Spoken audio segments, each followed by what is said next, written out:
Because our first principle in unity, if you haven't heard it yet, hear it today, is that there is only one power and one presence active and working in the universe.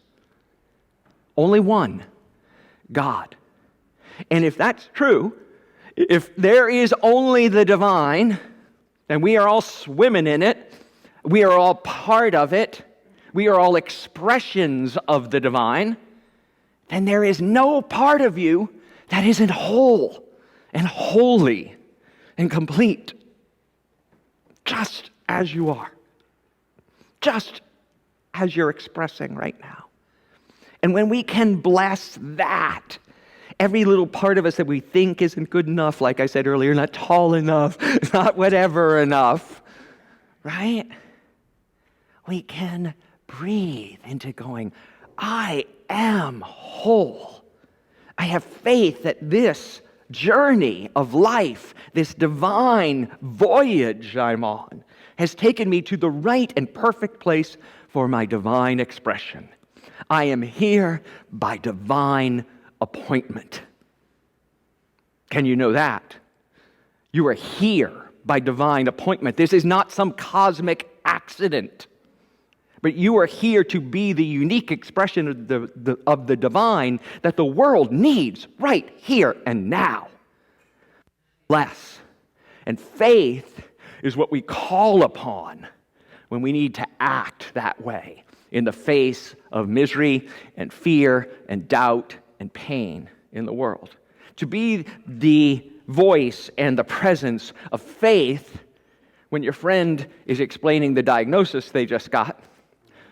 To be the presence of faith when you're with your spouse who's lost their job, with your child who was hurt at school, with your family member who is hurling nasty things at you.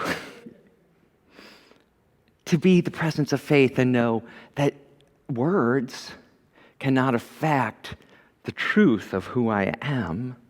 Circumstances cannot diminish the light that we let shine. So we light the candle for faith today to remind us to be faith in action, in the world, in understanding.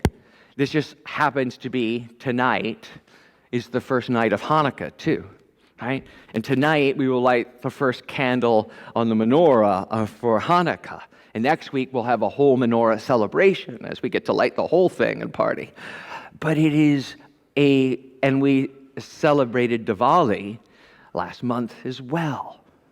And Kwanzaa is coming up, and Ramadan, and all the festivals at this time of year, remembering the truth of who we are. And that takes courage, right? It takes courage to be that optimistic in a world that wants you to be pessimistic, to want you to agree with it about how bad things are and how you should be afraid, very afraid. And that's why we should all have guns to protect ourselves. Right? If you believe certain circles, that's what you'll tell you. Well, I've never owned a gun. I never will own a gun, and I've been perfectly protected my whole life because I have something larger than a gun protecting me. I have my faith in the divine and in my place with the divine.